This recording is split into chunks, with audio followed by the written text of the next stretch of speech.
If someone ever asked me if I was happy with what I've accomplished in life, I'd have to say, yeah, I am.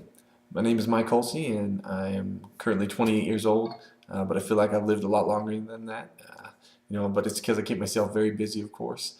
Um, Today I want to tell you a little bit about, my life and the things that I've accomplished.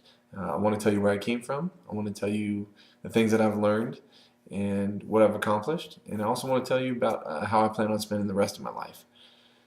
So, on to the first portion of it, I'd like to speak to you a little bit about my history, my background, get to know you. I was born and raised in Northern California in Grass Valley. Probably never heard of it before. It's a pretty small city. And, I grew up there. I lived on 10 acres, and I just spent my summers, playing with my dogs, running around, swimming in our pond, and, riding motorcycles around, dirt bikes. It was a great experience for me. I grew up in a house full of women. My grandma, my mom, and my sister all raised me. And believe it or not, my middle name is Kelly, which I don't let too many people know about.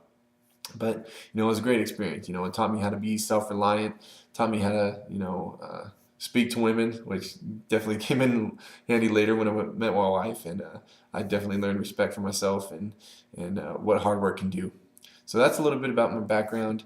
Now moving on to the next chapter of my life, things that I've accomplished. You know, I, my initial plan was to join the army and go be a ranger and go take care of business downrange. But on the way down to sign up for the army, I actually had a pretty cool experience.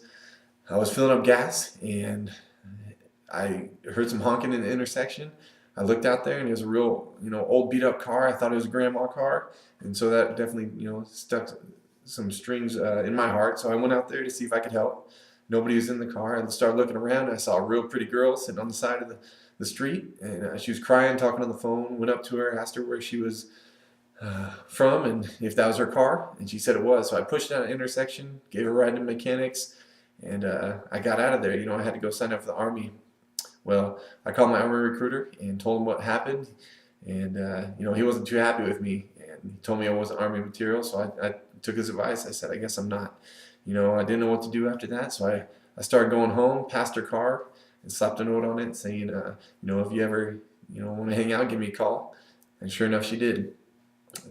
After dating her for a while, I knew I had to make a change, set up a family lifestyle, so I joined the Air Force, and the rest is history, pretty much. We traveled to 2 years in Texas, 4 in Germany, 2 in Arizona, and I've had 3 beautiful boys come from that, and I'm definitely a family man. So, those are the main accomplishments in my life that I'm proud of. Going on, how I plan on spending the rest of my life, I plan on spending it in the Air Force, to be honest with you.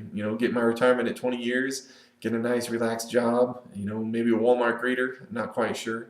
But I want to spend time with my family. I want to watch my boys grow up and get that second income. And of course, eventually down the road, I want to get an RV. That's of course my dream, and just travel around with my wife. Seeing parts of the country that we've never seen before, and catch up on some of those date nights we missed out. Having 3 boys, it's pretty difficult. To get some alone time. But I intend on just spending it with her and watch my boys grow up. And so in conclusion, I've told you about, where I came from, the things I've accomplished in my life, and how how I plan on spending the rest of my life. And, I appreciate your time listening to this, and I hope you guys have a similar plan, or you have a plan in place that, makes you happy. But, for me, that's it. And that's how I hope everything comes together. So once again, thank you for your time. Have a nice day.